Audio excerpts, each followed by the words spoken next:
Hi, this is Jan at Learn English with Be Global, and today we're going to learn about how to talk about our general health. How do you say ... in English when you're talking about your health? Whether our health is good or bad, we need to know how to express ourselves. And of course, this can be a challenge when you're trying to do that in a different language. Even words or actions that are simple to explain in your native language are sometimes hard to express in a different language. So, this video is designed to help you know how to tell your friends or even a medical person what you're feeling health-wise. We'll start by looking at some verbs that are related to the mouth and breathing. Okay? So, let's start with breathe. Breathing is inhaling and exhaling. So, let's say you're having a hard time breathing. That is, you're not getting a comfortable amount of air into your lungs. So, here are the lungs. That's what we call L-U-N-G-S. Most people have two of them. So in English we call those lungs. It's around Christmas time here, so I gave our guy a little Santa hat. Okay, so he will help us describe some things in English. So if you're having a hard time breathing, maybe this is because you're panicking or because you're allergic to something and it's making it hard for the air to get through your mouth and your nose and for whatever reason, and out again, right? So for whatever reason, it's a scary thing to feel like you can't breathe. So you want to be able to express that. So you might say, I'm having a hard time breathing. In fact, generally, if you go to some medical facility in the U.S., really probably anywhere, but in the U.S., if you tell them you're having a hard time breathing, they will try to make sure you're examined right away. So this is a good word, right? What if you're not sick or panicking, but you have a hard time breathing? How do you express that? For example, maybe you're running to catch a bus, and after you sat down on the bus, you're breathing hard, like, you say, I'm trying to catch my breath. My breath. So, breath is a noun. Breath. When you're breathing heavily, we say, you're trying to catch your breath. Catch your breath. Or you might say, okay, let me catch my breath. When you hear someone say that, or you say it yourself, you are meaning, let me come back to breathing at a normal pace. So, remember, breathe is the verb. Breathe. Verb. So, to pronounce the E right, you have to smile. Breathe. Like that. Breathe. The verb. The past tense is breathed. Breathed. If you hear someone say, he breathed his last, means he died. But breath, the noun, without the E at the end, it sounds different, right? It sounds very different. Breathe and breath. And even though it may sound strange, breaths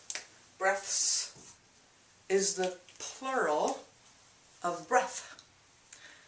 Maybe you've seen in the movies someone's having a baby and there's a helper there saying, take short breaths, like that. The one last comment about breathe and breath, you must pronounce the TH clearly in these words. You've got to show your tongue between your teeth. Practice this. You can't be lazy with this word. So, you repeat after me. Breathe, breath. So you see your tongue in between the teeth on both of those words. Great. Our next word is yawn. Now to yawn is to do this. Right? It's a lot easier word than breathe. You might say to your friend, I saw you yawning in class yesterday. Did you get enough sleep? So that's just yawn. That's how you describe that. The next word related to the mouth and breathing is cough. And remember the GH sound here is really sounds like an F. What's a cough? Example of a cough is like that. It's cough. It's one of those, or like many of the verbs we're looking at, it's regular. I coughed. I coughed. She coughed. He was coughing. They coughed. He coughs. So it's not too scary of a verb there. Of course, there are all kinds of coughs, though, right?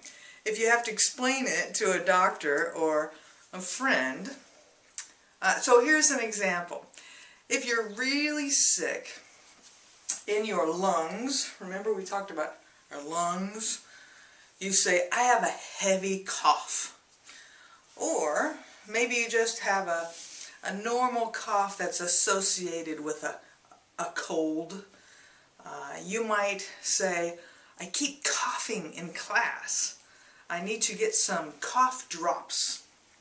That is to say, you need something to suck on, like that, to keep your throat from causing you to cough. And this is, when I say your throat, that's your throat here.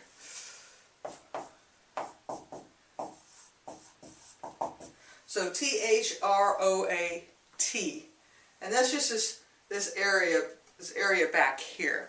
I mean, there's a lot back here, of course, but we say that's my throat's where you feel like you're going to cough.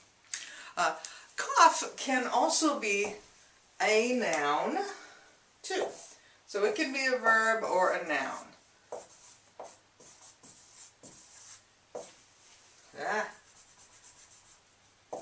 Alright? So when it's a noun, it's very common to say, I have a cough, instead of saying, I keep coughing. When you say, I have a cough, it means you've been coughing consistently for a few days, even though it sounds like you just have one cough. This means you have been coughing a lot. I have a cough. It's not the same as if you just started coughing because you're temporarily trying to clear your throat. We would say clear your throat like ahem. That's clearing your throat like that. That's not what you mean when you say I have a cough. Or if you're choking, if you're like something stuck in there, that's choking. That's not the same. If you have a cough, it means you've just been coughing for a few days and you're sick. And someone might say to you, yeah, you've had that cough for 2 weeks. You should probably go to a doctor. So, that is cough. Well, we all sneeze, right? Achoo. That's a sneeze. So, another word to describe your health is sneeze. Sneeze. You can say, I think I might be allergic to your cat. I sneeze a lot when I'm around her. We don't say, I have a sneeze, like I was saying, I have a cough. We just say, I keep sneezing. So that's a different way to describe that, at least in the U.S. in English. You might say, I keep sneezing, I'm sick, or I'm allergic to your cat, or that cat. So, our next term related to the mouth and breathing is sigh, which is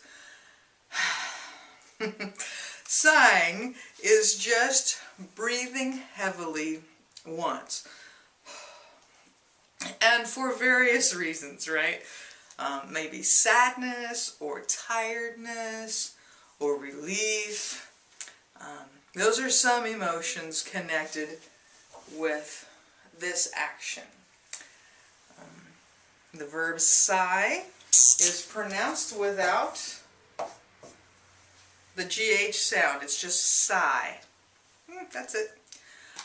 You don't usually hear someone say sigh. Maybe you'll read it. It's just one of those nonverbal breathing things that don't really need a lot of interpretation. You might read heavy sigh. That usually implies some kind of extra strong emotion if you put heavy in front of it. Either positive or negative. Usually kind of negative, usually frustrated or sad. If a friend of yours had a medical problem that worried you, when you found out that he was okay, you might say, I breathed a sigh of relief when I found out he was okay. That's how you might use that word sigh. So that's sigh. Well, what about hiccup? So the hiccup is the involuntary breathing spasm that happens sometimes. A hiccup is like, like that. If you have that, how do you describe that in English? And you might say, I think I swallowed too much air, so now I have the hiccups. How do you stop the hiccups? Do you know there's actually a website for 250 cures for the hiccups from all over the world? There's some medical and not so medical ways to cure the hiccups. But the concern of this video is how you would describe in English what's happening to you when you have the hiccups. Or other things, right? So, when you describe the noun hiccup, you're always put the definite article the in front of it. The hiccups. And usually it is plural, right? Because you have more than one hiccups. Usually, right? So you would say, to describe that, you would say, I have the hiccups. Or you have the hiccups. Or you might ask, do you have the hiccups? Okay? The hiccups. Now, if it's used as a verb, such as, did you just hiccup? That's different. The verb, it doesn't need the definite article. And it doesn't necessarily need the S to make it plural. Or we could say, if it's a verb, she just hiccuped. Past tense, right? She just hiccuped. So you don't need the definite article with that.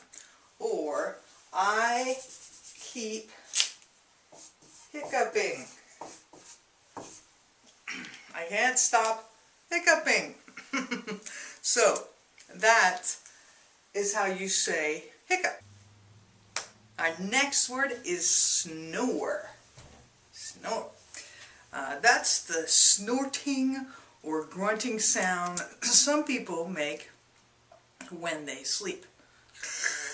You know, it's really attractive. Maybe you want to describe the loud sleeping of your roommate or someone. An example of using that verb would be, I'm having a hard time sleeping because my roommate snores all night. That's an S. When you use snore as a noun, you would use a definite article in front of it. For example, I can hear the... Okay, so this is the verb snores, right? To the noun, I can hear the snoring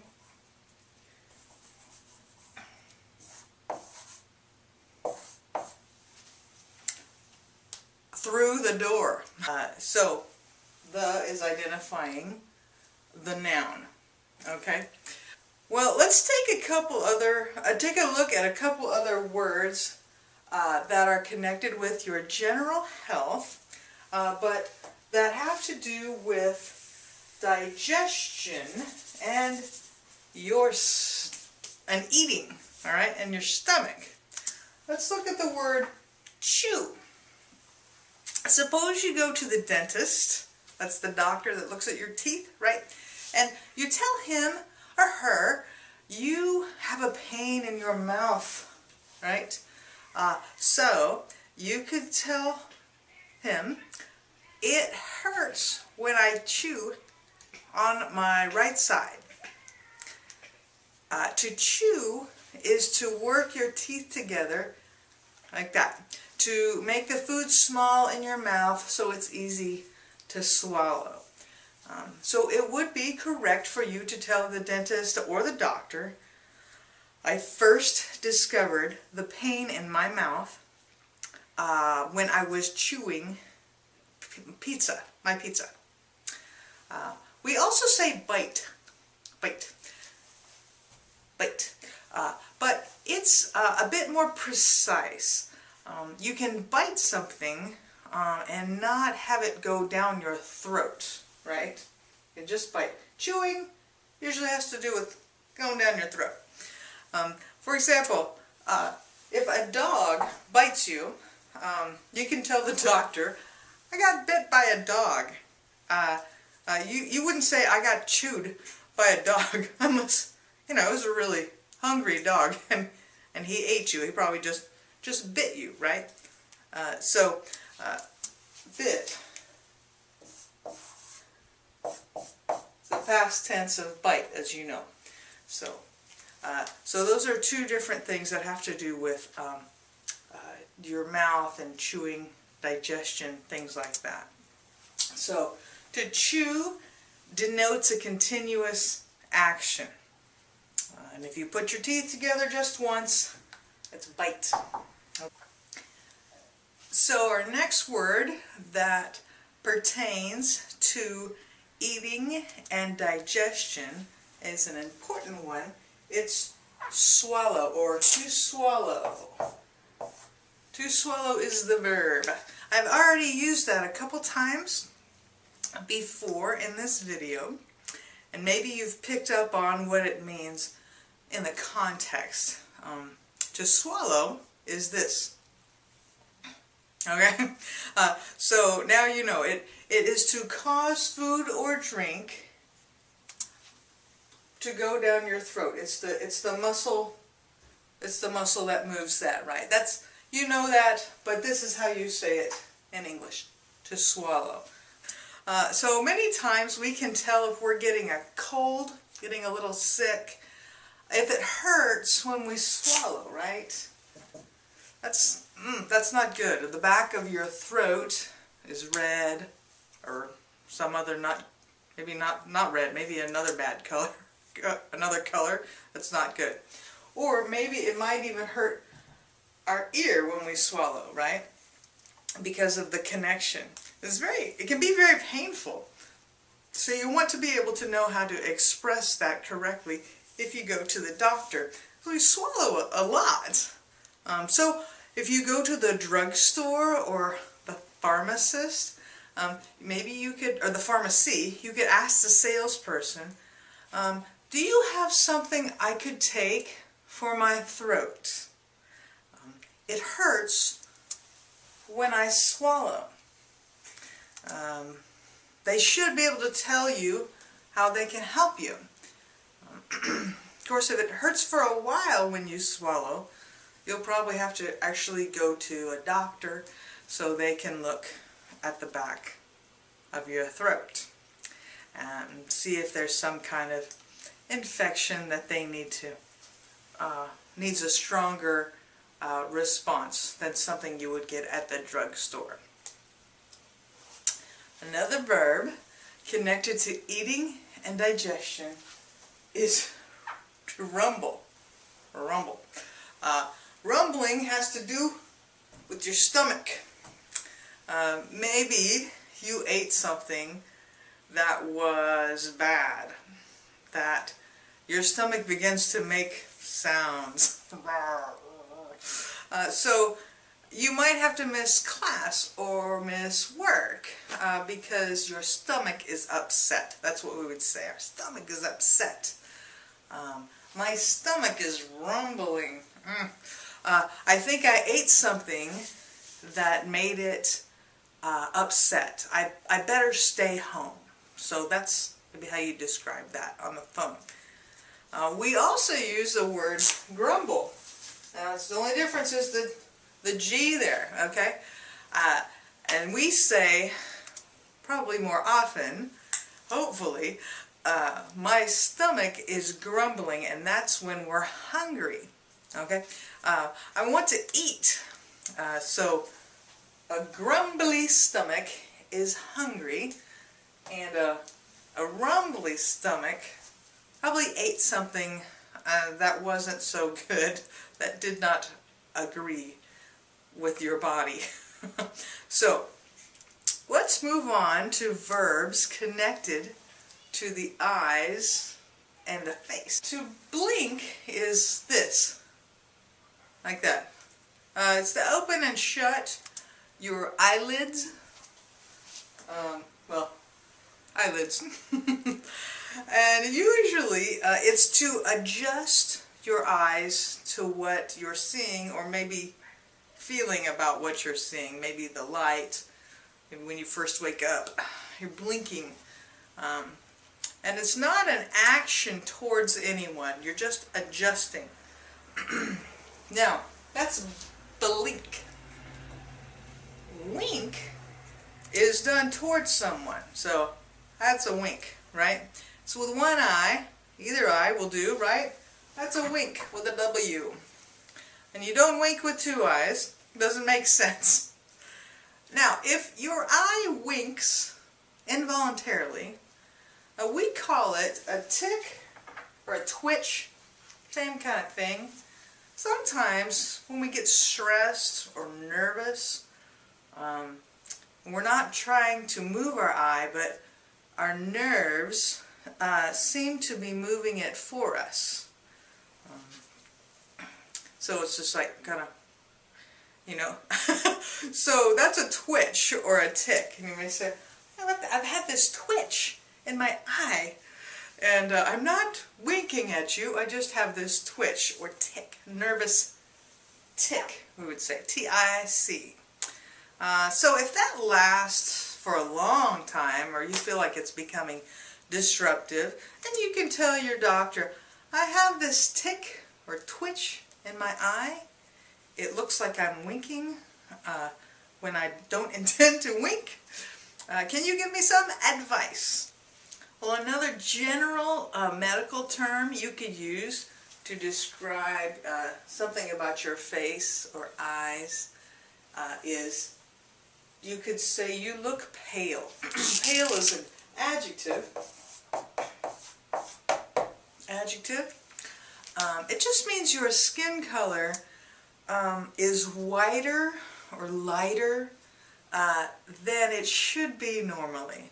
Now, of course, we all have different skin tones, but we all need to have a certain amount of blood that is showing underneath our skin, underneath our cheeks especially, when we're feeling good and healthy, or just when we're not feeling weak.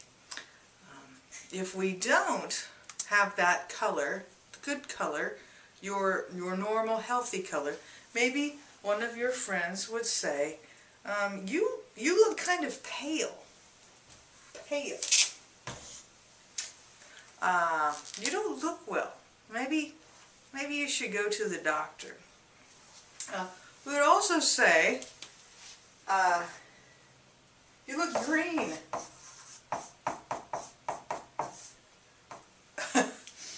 Green is not the same as pale. Pale refers more to whites and weakness. Green refers more to, if I say you look green, you look like you're about to vomit. You know, you look like your stomach was rumbling, and you don't look good. So that's what we say in English. I wonder what they say where you live, how you describe that, if it's a different color. But these two phrases denote different kinds of sickness, different types of health problems that most of us have to face. Well, let's talk about some words that are connected to your general health that have to do just with the whole body.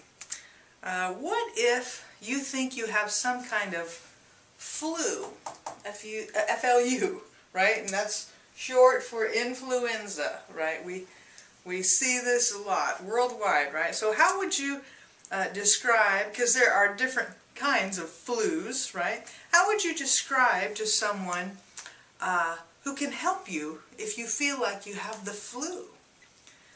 Well, let's look at your vocabulary knowledge. Let's pretend you're the pharmacist. You're the person at the drugstore.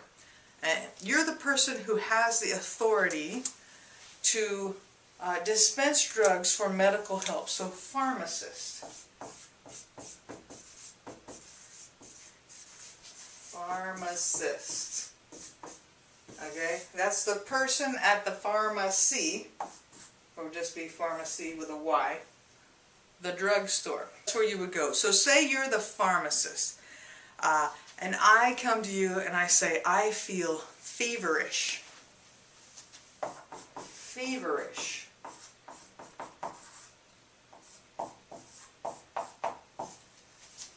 Feverish. What does that mean? Now, to have a fever, just a fever, F-E-V-E-R, that means your body temperature is higher than it should be. What if I also told you, the pharmacist, I am perspiring, I'm sweating, and then I'm shivering, and my whole body aches. Aches.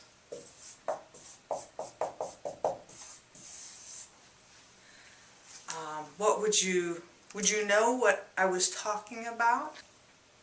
Okay, to perspire or to sweat, these are both verbs. It just means there's extra moisture coming out of your skin. It's either due to sickness, or maybe you've just been exercising and you're kind of wet. And you know, it usually has to do with being warm or hot. So if I tell you I'm perspiring and I'm shivering, to shivering means my body is kind of shaking involuntarily and temporarily, and It's having a reaction to something. Well, sadly, most of us have felt this before, right? At least some of these symptoms. And it's good to know how to say them.